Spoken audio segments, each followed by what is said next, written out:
नमस्कार। Hot topic में आपका स्वागत है। मैं हूं अभिषेक, मुंबई के स्टूडियो से, और हम बात कर रहे हैं कांग्रेस में हर बार के हार के बाद किस तरीके से एक मीटिंग तो मंथन के लिए होती है और दूसरी मीटिंग जो होती है वो बैठक होती है कांग्रेस के असंतुष्ट नेताओं की।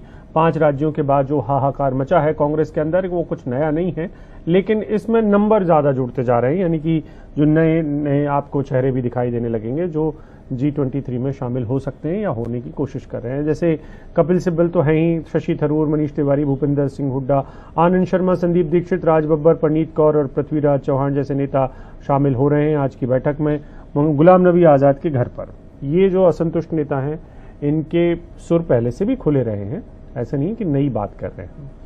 और हमारे साथ और जानकारी के लिए हमारे साथी उमाशंकर सिंह जोड़ रहे हैं। उमा, बताएं कि इनमें नए चेहरे कुछ नजर आ रहे हैं क्या जो असंतुष्ट नेताओं की बैठक में शामिल हो रहे हैं? और दूसरा ये कि ये असंतुष्ट नेता ठीक वैसे ही मंथन वाली मोड में रहते हैं या कुछ करेंगे भी? जी देखिए, जहां तक नए चेहरों की बात है तो मणिशंकर अय्यर जो हैं वो एक नया चेहरा है। शंकर सिंह वाघेला जो कि अभी कांग्रेस में नहीं है लेकिन वो भी इस बैठक में शामिल होने के लिए पहुंचे हैं। परनीत कौर जो हैं वो यहां पर पहुंची हैं।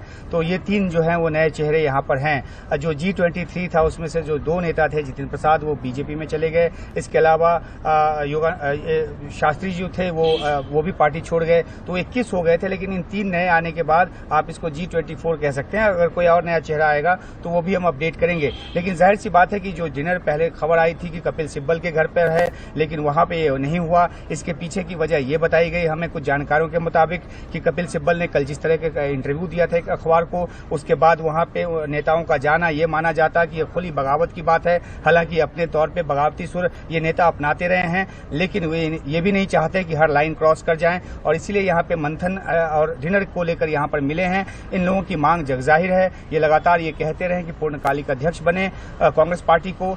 गांधी परिवार से, जैसे कि कपिल सिब्बल ने मांग की कि गांधी परिवार नेतृत्व से आजाद करे पार्टी को, तो ये सारी बातों को लेकर ये मिल रहे हैं। लेकिन जब संडे को, रविवार को जब CWC की बैठक थी तो इन असंतुष्टों में से जो 2 नेता उसमें शामिल थे, आनंद शर्मा और गुलाम नबी आजाद, उन्होंने भी सोनिया गांधी के नेतृत्व में भरोसा जताया था। इस तरह की जानकारी प्रेस कॉन्फ्रेंस में दी गई थी कि तमाम लोग आम सहमति से उन्होंने सोनिया गांधी को जिम्मेदारी दी कि उस संगठन में फेरबदल करे। और उसके बाद ही कल हमने देखा कि किस तरीके से 5 राज्यों के जो प्रदेश अध्यक्ष है उनका इस्तीफा मांगा गया। अब जब ये बैठक हो रही है तो जाहिर सी बात है कि जो असंतुष्ट तबका है, धरा है, वो अभी भी असंतुष्ट है। उनके पास अपना एक रोड मैप हो सकता है जिसको लागू करना चाहते हैं, लेकिन ये जो अंदर की खींचतान है आखिरकार कहां जाकर रुकेगी, क्या पार्टी टूटेगी, इन सब बातों पे इन सब बातों का जो फैसला है वो आने वाले समय में होगा। लेकिन जिस तेवर के साथ ये नेता यहां पर जुट रहे हैं, जाहिर सी बात है कि कांग्रेस पार्टी इस 5 राज्यों में हार के बाद और ज्यादा अंदरूनी कलह से जूझ रही है। अभिषेक, बहुत बहुत शुक्रिया आपका उमा इस पूरी जानकारी के लिए। और सोनिया गांधी की अगर बात करें तो उन्होंने लोकसभा में आज कहा है कि लोकतंत्र हैक किया जा रहा है। लोकतंत्र को हैक कोई और नहीं कर रहा है बल्कि सोशल मीडिया के जो बड़े प्लेटफॉर्म्स हैं वो कर रहे हैं, और उस पर बरसी हैं सोनिया गांधी। सत्ता की मिलीभगत से दुरुपयोग का इल्जाम लगाया है। ये सब वो इसलिए कह रही हैं क्योंकि एक रिपोर्ट छपी है और ये विदेशी मीडिया में छपी थी, जिससे के हवाले से ये खबर है कि चुनावी राजनीति में सोशल मीडिया का दुरुपयोग किया गया है। लोकसभा में सोनिया गांधी का केंद्र सरकार पर यह हमला था। उनका कहना था कि चुनावी राजनीति पर ये प्रभाव डाल रही हैं सोशल मीडिया कंपनियां और सामाजिक ताने बाने को बिगाड़ रही हैं।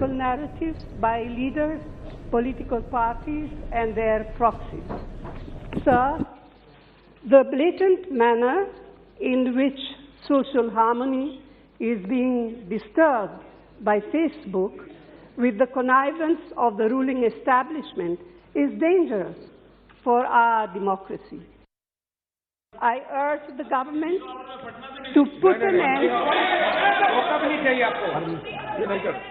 लोकसभा में 0 आवर में कांग्रेस की अध्यक्ष सोनिया गांधी ने सोशल मीडिया के बहाने सरकार पर जमकर हमला बोला। Influence and interference of Facebook and other social media giants in the electoral politics of the world's largest democracy. कहा कि सत्ताधारी दल अपने फायदे के लिए सोशल मीडिया प्लेटफॉर्म का इस्तेमाल कर रहे हैं, जिससे सामाजिक ताना बाना बिगड़ रहा है। The rising danger of social media being abused to hack our democracy. Global companies like Facebook and Twitter are used increasingly to shape political narratives by leaders, political parties, and their proxies. Sir, the blatant manner in which social harmony is being disturbed by Facebook with the connivance of the ruling establishment is dangerous for our democracy. ये संविधान है sir, और संविधान में article 19 है। संविधान वहीं BJP के निशिकांत दुबे ने पलटवार करते हुए कांग्रेस पर ही सवाल खड़े कर मेरा दिए। आपके माध्यम से भारत सरकार से आग्रह है कि आप एक कमेटी बनाइए और कमेटी बना के कांग्रेस के समय किस तरह से फ्रीडम ऑफ एक्सप्रेशन को रोका गया उसकी व्यवस्था करिए और देश को व्हाइट पेपर में सभी को जानकारी दीजिए और कांग्रेस पार्टी को भी बताइए कि आप इस संविधान के कितने बड़े तोड़क हैं। हालांकि कांग्रेस अध्यक्ष सोनिया गांधी की बातों से विपक्ष के सांसदों ने भी सहमति जताई। इन सांसदों का कहना है कि सोशल मीडिया के जरिए एक पक्ष में भावनाएं भड़काई जा रही है, जिस पर रोक लगनी चाहिए। ये सिर्फ देश में ही नहीं, विदेशों में भी ये चर्चा चल रही है और सारे देश एक पॉलिसी बना रहे हैं, जैसे फेसबुक हो, सोशल मीडिया प्लेटफॉर्म्स हो, वो डेमोक्रेसी में इंटरफेयर ना करें। इस पर मैंने भी चिट्ठी लिखी थी कि आईटी मिनिस्टर को कि आप लोग डेमोक्रेसी का हनन हो रहा है। और ये जो न्यूज रिपोर्ट्स अब सामने आ रही है और दिखा रही है कि फेसबुक बाकायदा एक पार्टी का समर्थन करते हुए दिख रहा है और हम कोई पॉलिसी नहीं बनाने पा रहे।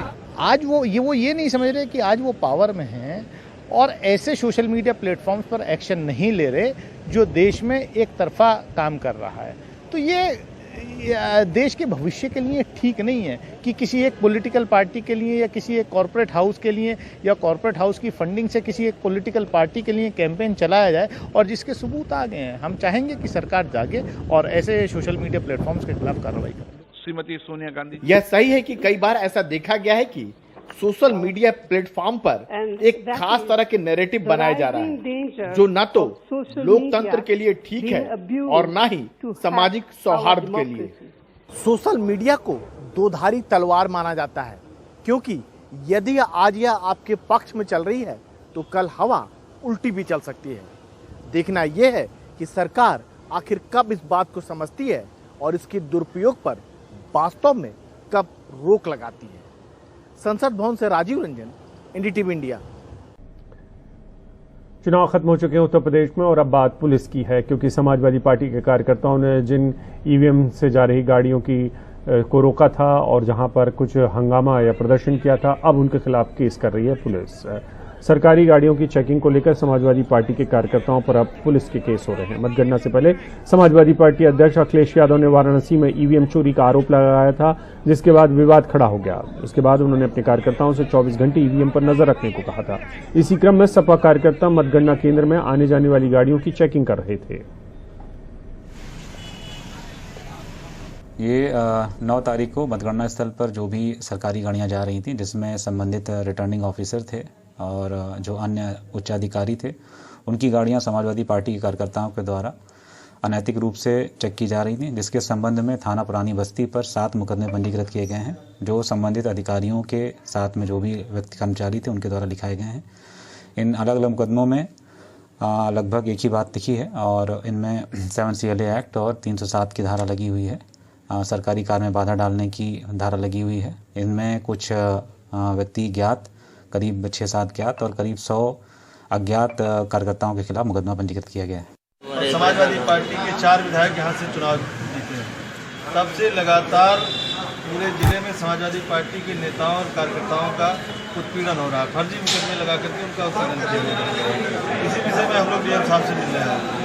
डीएम साहब से हम लोगों ने कहा है कि जो हमारे नेताओं का, कार्यकर्ताओं का फर्जी मुकदमे लगा करके उत्पीड़न किया जा रहा है, ये बंद हो। नहीं बंद होगा तो हम लोग अपने हिसाब से सड़क से लेकर सदन की लड़ाई करने का काम करेंगे।